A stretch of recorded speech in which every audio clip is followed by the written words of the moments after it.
సభాధ్యక్ష వహిస్తున్నటువంటి నాదెండ్ల మనోహర్ గారికి మరియు జనసేన పార్టీ అధ్యక్షులు గౌరవనీయులు మనమందరికీ ఈరోజు రాజకీయంగా ఒక రకంగా నిలబడడానికి అవకాశం ఇచ్చి ఒక కొత్త ప్లాట్ఫామ్ యువకులకి ఇచ్చినటువంటి మన జనసేన పార్టీ అధ్యక్షులు పవన్ కళ్యాణ్ గారికి, అలాగే గౌరవనీయులు పెద్దలు నాగేంద్రబాబు గారికి మరియు తోటి నాయకులందరికీ కూడా పేరు పేరున కృతజ్ఞతలు తెలియజేసుకుంటున్నాను.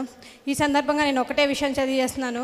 ఏంటంటే నేనున్నానని చెప్పి ముద్దులు పెట్టి నేను ఈ ఒక్కసారి సీఎం అవకాశం ఇవ్వండి అని చెప్పి ఎక్కినటువంటి జగన్మోహన్ రెడ్డి గారు చేసింది ఏంటంటే మొట్టమొదటిగా అన్ని విషయాలను తల పగలగొట్టడం లాంటి విషయాలే తప్ప ఏ రోజు కూడా మంచి శుభకార్యాలు చేసినటువంటి పాపాన పోయినటువంటి పరిస్థితి జగన్మోహన్ రెడ్డి గారికి లేదు.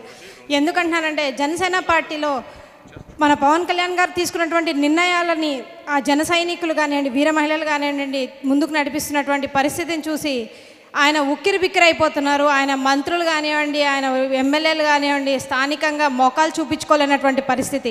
ఎందుకంటే బస్సు యాత్రల్లో ఎక్కడ ఏ ప్రాంతంలో చూసినా కూడా బీసీలు కానీ, ఎస్సీలు కానీ, ఎస్టీలు కానీ ఎవరు కూడా ఆ సభలకు రానటువంటి పరిస్థితి.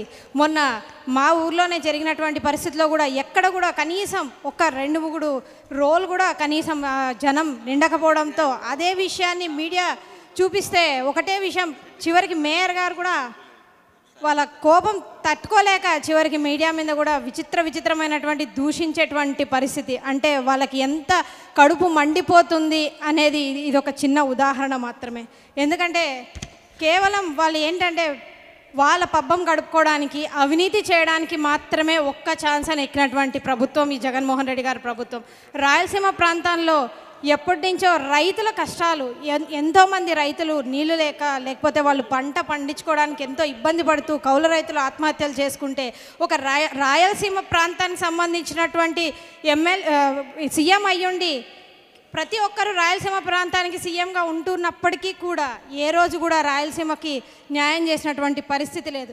అలాంటి సందర్భంలో కూడా మన అధ్యక్షుల వారు గౌరవనీయులు పవన్ కళ్యాణ్ గారు 132 మందికి కర్నూలు జిల్లాలో ఉన్నటువంటి రైతులకి ఎంతో ప్రాధాన్యత ఉంది. ఎందుకంటే మా జిల్లా నుంచి ఎక్కడికెక్కడికో బియ్యం సరఫరా అయ్యి ఎంతో మంచి పంటను అందించుకునేటువంటి పరిస్థితి.